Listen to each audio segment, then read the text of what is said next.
আমার খালা খুব সুন্দরী এবং যুবতী ছিলেন। তিনি বাড়িতে একা থাকতেন এবং আমাকে তার কাছে ডেকে নিতেন তার একাকিত্ব দূর করতে। আমিও খুশি হয়ে খালার কাছে চলে যেতাম এবং তার সাথে কিছু সুন্দর মুহূর্ত কাটাতাম। একদিন খালা আমাকে তার বাড়িতে ডাকলেন। আমিও খুশি হয়ে খালার বাড়িতে চলে গেলাম। আমি যেই খালার বাড়িতে পৌঁছালাম, খালা ওয়াশরুম থেকে গোসল করে বেরিয়ে আসছিলেন। যেই আমি খালাকে দেখলাম, আমার হুঁশ উড়ে গেল। খালা আমাকে তার সেই রূপ দেখিয়ে দিলেন। আমার খালা খুবই সুন্দরী ছিলেন, তিনি দেখে মনে হচ্ছিল না যে তিনি একজন বিবাহিত মহিলা। সেই সময় আমি আমার খুড়োর বাড়িতে থাকতে এসেছিলাম, কারণ মা-বাবা দুজনেই বিদেশে যাচ্ছিলেন। প্রথমে যখন খুড়ো বাবাকে অভিনন্দন জানাতে এসেছিলেন, তখন তিনি বাবাকে যেতে যেতে বলেছিলেন যে রাহুলকে আমাদের বাড়িতে রেখে যান।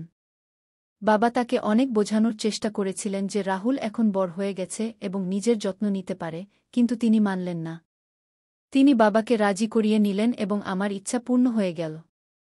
আমার কাছে আমাদের পুরানো বাড়ির চাবি ছিল, যা খালি পড়েছিল, আমি তা আমার উদ্দেশ্যে পুরোপুরি ব্যবহার করতাম। খালা মনিকার বিয়ে হয়েছিল আমার খুড়োর সাথে ১০ বছর আগে। আমি তখন ১০ বছরের ছিলাম, কিন্তু তখনই খালাকে দেখে আমার খুব ভালো লাগত, কারণ তিনি শুধু সুন্দরীই ছিলেন না, ধীর স্বভাবের এবং পূর্ণাঙ্গ দেহের অধিকারীও ছিলেন। খুড়ো এবং খালার জুডিকে মিসাইল বলে মনে করা হতো, কিন্তু এখনও পর্যন্ত তারা দুজনেই সন্তানের থেকে দূরে ছিলেন। তারা দুজনেই তাদের ভাগ্য মেনে নিয়ে ধৈর্য ধরেছিলেন। খালা এবং খুড়োর মধ্যে খুব বেশি ভালোবাসা ছিল, এবং আমার ধারণা ছিল যে খুড়ো খালার সব ইচ্ছা পূরণ করতেন। বিয়ের পর খালার দেহ খুবই আকর্ষণীয় হয়ে উঠেছিল। সুন্দর তো তিনি আগে থেকেই ছিলেন, কিন্তু এখন শরীরের প্রতিটি অংশ তার দিকে ঝুঁকে পড়েছে বলে মনে হচ্ছিল। সেই সময় যখন খালা বাড়ি পরিষ্কার করছিলেন এবং আমি টিভি দেখছিলাম, তখন খালা আমাকে জিজ্ঞাসা করলেন, রাহুল বেটা, আজ কলেজে যাওনি কেন? তখন আমি মনে মনে খালাকে বেটা বলায় খারাপ লাগলেও বললাম, না খালা, সেমিস্টার শেষ হয়ে গেছে, তাই ১.৫ মাসের ছুটি আছে গিয়ে। খালা মাথা নাড়লেন এবং নিচু হয়ে আমার দিকে কাপড় মারতে লাগলেন। কিন্তু খালার সেই সব দেখে আমি বুঝতে পারছিলাম না যে কি করব আর কি করব না। আমি খালার বাড়িতে এসে ২ দিন কাটিয়ে দিয়েছিলাম। রাতের খাবারের টেবিলে খুড়ো খালাকে বললেন যে তাকে ২-০ দিনের জন্য লাহোর যেতে হবে। যদি তাকে বেশি দিনের জন্য বাইরে যেতে হতো, তবে তিনি খালাকেও সাথে নিয়ে যেতেন, কিন্তু এইবার আমি খালার বাড়িতে ছিলাম, তাই তিনি একা যাওয়াই সঙ্গত মনে করলেন। আমি খালার রুটিন এবং তার অভ্যাসগুলো ভালোভাবে পর্যবেক্ষণ করেছিলাম। আমি দেখেছিলাম যে তিনি চা বেশি পান করেন এবং চায়ে অনেক দুধ দেন, আর আমার ছিল কৌটার দুধ পান করার অভ্যাস। পরের দিন আমরা বন্ধুরা একসাথে মিলে একে অপরের সাথে মজা করছিলাম, এবং আমি যে সব বকবক করছিলাম তা খুবই ভুল ছিল। আমার কথা শুনে খালা খুবই আশ্চর্য হয়ে গেলেন। তারপর তিনি আমাকে তার কণ্ঠ দিয়ে তার উপস্থিতির অনুভূতি দেওয়ার চেষ্টা করলেন, কিন্তু মিউজিকের কারণে আমি কিছু শুনতে পাচ্ছিলাম না। আমার বকবক অনেকক্ষণ শুনে তিনি উঠে তার রুমে চলে গেলেন। কিছুক্ষণ পর আমি খালার কাছে গিয়ে বললাম, আমি চা পান করতে চাই। খালা মুচকি হাসলেন এবং বললেন, কেন না, আমার বাচ্চা, ২ মিনিটে ফ্রেশ হয়ে আসছি, তারপর বানিয়ে দিচ্ছি। তিনি উঠে বাথরুমের দিকে চলে গেলেন। আমি গ্যালারিতে এসে বসলাম এবং সামনের লন ও ফুলগুলো দেখতে লাগলাম। একটি ফুল আমার পছন্দ হয়ে গেল, আমি কাছে গিয়ে তা দেখলাম এবং তারপর তা ছিঁড়ে ফেললাম। খালা আমাকে ডাকছিলেন, আমি উত্তর দিলাম, আমি বাইরে আছি গু। তখন তিনি হাতে ট্রে নিয়ে বাইরে এলেন, যাতে ২টি কাপ চা ছিল। তিনি একটি কাপ আমাকে দিলেন এবং অন্যটি নিজে উঠিয়ে টেবিলে রেখে দিলেন। আমি সেই ফুলটি, যা হাতে ছিল, খালার দিকে বাড়িয়ে দিলাম। খালা মুচকি হেসে ফুলটি আমার হাত থেকে নিলেন এবং বললেন, ধন্যবাদ, আমার বাচ্চাগুই আমার সব আশায় পানি ঢেলে দিয়েছিল। আমি খালার দিকে তাকিয়ে বললাম, খালা, আপনি বিরক্ত হচ্ছেন না? সারাদিন বাড়িতে থেকে থেকে আমি তো বিরক্ত হয়ে গেছি। আমরা কোথাও বেড়াতে যাই? খালা বললেন, না সমীর, আমি তো তোমার খুড়োর সাথে সব জায়গায় যাই, কিন্তু আমি তার বিনা কোথাও যাই না। গিয়ে আমি চুপ করে চা পান করতে লাগলাম। রাতের খাবারের পর আমি একটি মুভি লাগালাম এবং বসে দেখতে লাগলাম। খালাও আমার পাশে এসে বসলেন এবং মুভি দেখতে লাগলেন। খালা যখন দেখলেন যে এটা সেই একই বকবক যা আমি দুপুরে খেলার সময় করছিলাম, তখন তিনি বললেন, আচ্ছা, তাহলে এই সব বকবক কথা তুমি এখান থেকে শিখেছ? তিনি বললেন, বেটা, এটা খুবই ভুল কথা, তুমি খুবই ভুল ভাষা ব্যবহার করছ। কি লজ্জায় আমার ঘাম ছুটে গেল। খালা আবার বললেন, আমি তোমার বাবাকে বলব যে তোমার উপর নজর রাখুক, তুমি হাত থেকে বেরিয়ে যাচ্ছ। ওই হ্যাঁ, আমি মাথা তুলে তাকালাম এবং মাসিকে বললাম, ভুল হয়ে গেছে মাসি, আমাকে ক্ষমা করে দাও। কিন্তু কি করি, সব ছেলেরা এই ধরনের মুভি দেখে। আমাকেও তাদের জবাব দিতে হয়, তাই এই ধরনের কথা মুখ থেকে বেরিয়ে আসে। আমার কথা শুনে মাসি হাসতে লাগল এবং বলল, ভয় পেজো না, আমি কারো কাছে কিছু বলবো না। আমি জানি তোমরা ছেলেরা কি ধরনের কথা বলো। ঠিক আছে, অন্য কোনো মুভি লাগাও। এটা কি লাগিয়েছ? তখন গিয়ে আমার নিঃশ্বাস ফিরে এল এবং আমি মাসিকে জিজ্ঞাসা করলাম, মাসি, আমি কোনো মুভি লাগাব? তিনি বললেন, কোনো ইন্ডিয়ান মুভি লাগাও। আমি একটি ইন্ডিয়ান মুভি লাগিয়ে দিলাম। মাসি মুভি দেখছিলেন, আর আমি চুরি চুরি মাসিকে দেখছিলাম। মাসি একটি পা তুলে অন্য পায়ের উপর রাখলেন এবং সোফার হেলান দিয়ে পাশে ঠেস দিয়ে আরাম করে বসে গেলেন। তারপর আমিও একটি পা তুলে অন্য পায়ের উপর রাখলাম। আমার মনে হল মাসি আমার এই হরকতটি নোট করেছেন এবং তার মুখে হালকা একটি হাসি ফুটে উঠল। আমিও মাসির মতো অন্য কোণে বসেছিলাম। পরে মাসি হাসতে হাসতে তার পজিশন ঠিক করলেন এবং আমিও তাকে দেখে ঠিক হয়ে বসাই ভালো মনে করলাম। মাসি হাসতে লাগলেন এবং বললেন, রাহুল, তুমি আমার নকল করছ। আমি তার দিকে তাকিয়ে মাথা নাড়লাম। তখন তিনি একটু রাগ করে বললেন, তুমি আমাকে কেন জ্বালাতন করছ? আমি হেসে বললাম, আপনাকে জ্বালাতন করতে আমার ভালো লাগেই। তিনি বললেন, কেন? আমি তৎক্ষণাৎ বললাম, কতদিন হয়ে গেল না কারো ডাঁট খেয়েছি, না কারো থেকে জুতো উপরে।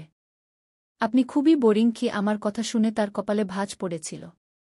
তিনি বললেন, রাহুল, আমি কি সত্যিই বোরিং? তখন আমি বললাম, জানি না, একা থাকলে আমার কি হবে? কি? মাসি হেসে বললেন, তোমাকে মার খেতে হবে, তাহলে আমি দিচ্ছি। তিনি আমাকে কোনো মাসুমসা শরারতি বাচ্চা ভাবছিলেন এবং এই কথা আমার ফায়দার ছিল।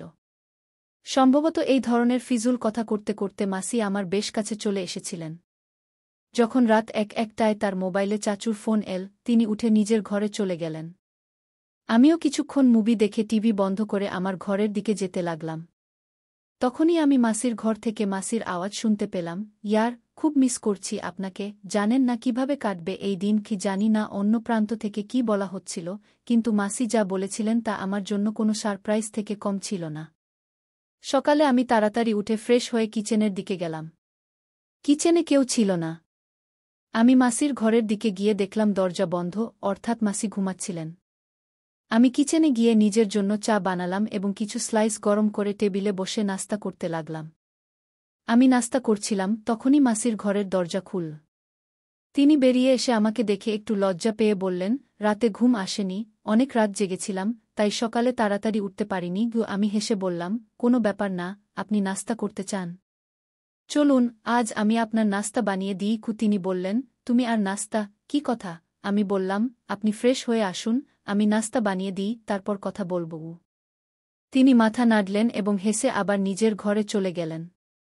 তখন আমি বললাম, মাসি, আপনি নাস্তায় কি পছন্দ করেন? মাসি বললেন, তুমি যাই বানাও, আমি খুশি।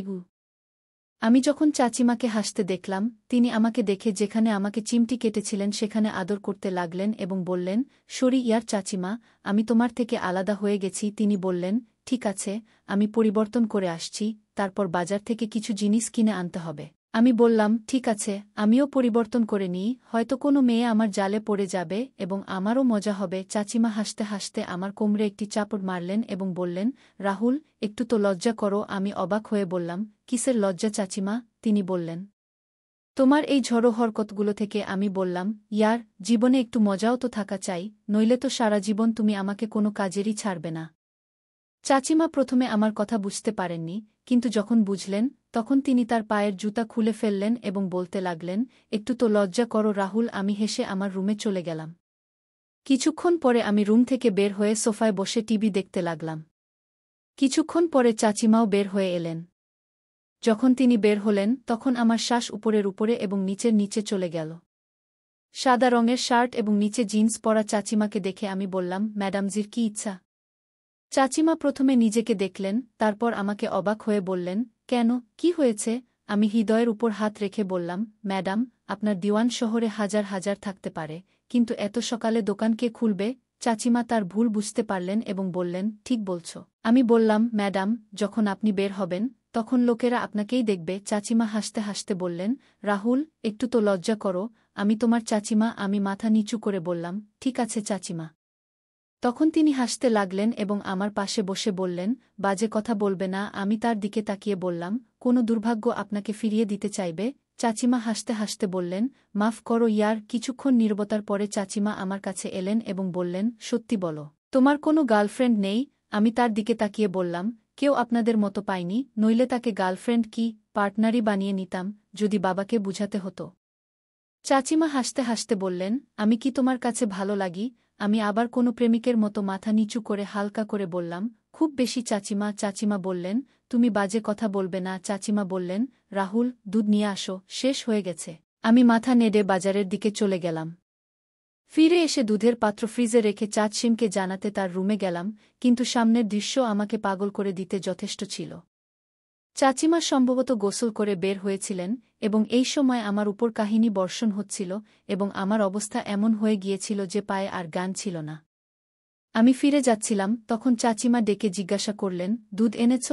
আমার গলা থেকে যেন আওয়াজই বের হচ্ছিল না।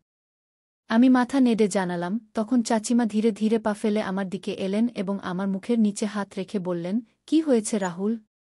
আমি মুখ উপরে তুলে তার চোখের দিকে তাকিয়ে বললাম, কিছু না চাচিমা। চাচিমা আমার চোখের দিকে তাকিয়ে বললেন, রাহুল, সত্যি সত্যি বলো, আমার এভাবে তোমার সামনে আসা কি ভালো? আমি মাথা নেড়ে আবার মাথা নিচু করে বললাম, যদি আপনি মনে করেন যে আমি আপনার দিকে আকৃষ্ট হচ্ছি, তাহলে আপনি ভুল করছেন চাচিমা। চাচিমা, আপনার শরীর আপনার ভালোবাসার প্রকাশের মাধ্যম, কিন্তু এটাই সব কিছু ঠিক নয়। চাচিমা একটি দীর্ঘশ্বাস ফেললেন এবং আমাকে এমনভাবে দেখলেন যেন আমি পাগল। আমি আবার মাথা তুলে বললাম, কিন্তু আমি এটাও চাই না যে আপনি কিছুক্ষণের জন্য আমাকে গ্রহণ করুন এবং তারপর সারা জীবনের জন্য আমাকে আপনার দর্শন থেকে বঞ্চিত করুন। চাচিমার জন্য এটি একটি খুবই নাজুক সিদ্ধান্ত ছিল। তিনি একপাশে বিছানায় বসলেন এবং বললেন, আমার কাছে এসো এবং এখানে বসো। আমি আরামে হেঁটে তার পাশে বসলাম। তিনি আমার হাত ধরে তার অন্য হাতের উপর রাখলেন এবং বললেন, সমীর, যা পাও তার উপর শুকরিয়া করা উচিত। চাচিমার মনে কি চলছিল এবং সেই সময় সেখান থেকে যুদ্ধের ময়দান ছেড়ে পালিয়ে যাওয়ার মতো অবস্থা ছিল। আমি শান্তিতে রুমে ফিরে এলাম, তখনই মনে হল চাচিমা ভিতরে কাঁদছেন। তার হিক্কার আওয়াজ বাইরে পর্যন্ত আসছিল। আমি দরজার কাছে গিয়ে বললাম, আপনি ঠিক আছেন? ভিতর থেকে কোনো উত্তর এল না, শুধু হিক্কার আওয়াজ বন্ধ হয়ে গেল। আমি আবার জিজ্ঞাসা করলাম, চাচিমা, কি হয়েছে? আপনি কাঁদছেন কেন? ভিতর থেকে আওয়াজ এল, রাহুল, আমি কিছুক্ষণের জন্য একা থাকতে চাই, প্লিজ তোমার রুমে চলে যাও। আমি বললাম, ঠিক আছে, আপনি ঠিক তো আছেন? চাচিমা বললেন, আমি ঠিক আছি। আমার কিছুই বুঝে আসছিল না যে পরবর্তী কি করা উচিত। আমি দ্রুত ফিরে এলাম। কিছুক্ষণ পরে চাচিমাও ফ্রেশ হয়ে বেরিয়ে এলেন এবং আমার কাছে ক্ষমা চাইতে লাগলেন। সেই দিনের পর থেকে আমি চাচিমার খুব যত্ন নেওয়া শুরু করলাম, কারণ তিনি খুব বেশি একাকিত্বের শিকার হয়ে গিয়েছিলেন এবং আমাকে ভালোবাসতে শুরু করেছিলেন। আমি ফোন করে চাচুকে ফিরিয়ে এনেছিলাম। চাচি ছিলেন যুবতী এবং সুন্দরী মহিলা, তাই তিনি তার একাকিত্ব দূর করতে খুবই ব্যাকুল হয়ে পড়েছিলেন। কিন্তু শুকরিয়া যে আমাদের দুজনের মধ্যে এমন কিছুই ঘটেনি। আমি আর চাচির বাড়িতে কয়েকদিন কাটিয়েছি, তারপর আমার বাবা-মা বাড়ি ফিরে এলেন এবং আমিও আমার বাড়িতে চলে গেলাম। আমার সবার কাছে এই কথাটাই বলতে চাই যে, কখনো বাড়িতে কারও উপর ভরসা করে আপনার বোন বা স্ত্রীকে একা রেখে যাবেন না। কারণ একাকিত্বে ভুগতে থাকা মানুষ যে কোনো সময় ভুল পথে চলে যেতে পারে। তাই এমন কাজ করার আগে হাজারবার ভাবুন, কারণ আপনার পরিবার ভেঙে যেতে পারে। পুরুষদের প্রতি আমার অনুরোধ, তারা যেন তাদের বোন বা স্ত্রীকে কারও উপর ভরসা করে একা রেখে না যায়। তাই আমার প্রিয় বন্ধুরা, আজকের আমাদের ছোট্ট গল্পটি এখানেই শেষ হল। আপনি এই গল্পটি কেমন লাগলো কমেন্ট করে অবশ্যই জানাবেন। যদি আপনি এরকম আরও মজাদার এবং রোমান্টিক গল্প শুনতে চান, তাহলে চ্যানেলটি সাবস্ক্রাইব করতে ভুলবেন না এবং বেল আইকন অন করে রাখুন, যাতে আপনি আমার প্রতিটি গল্প সময়মতো পেতে পারেন। আগামীকাল আরও একটি নতুন গল্প নিয়ে দেখা হবে। ধন্যবাদ।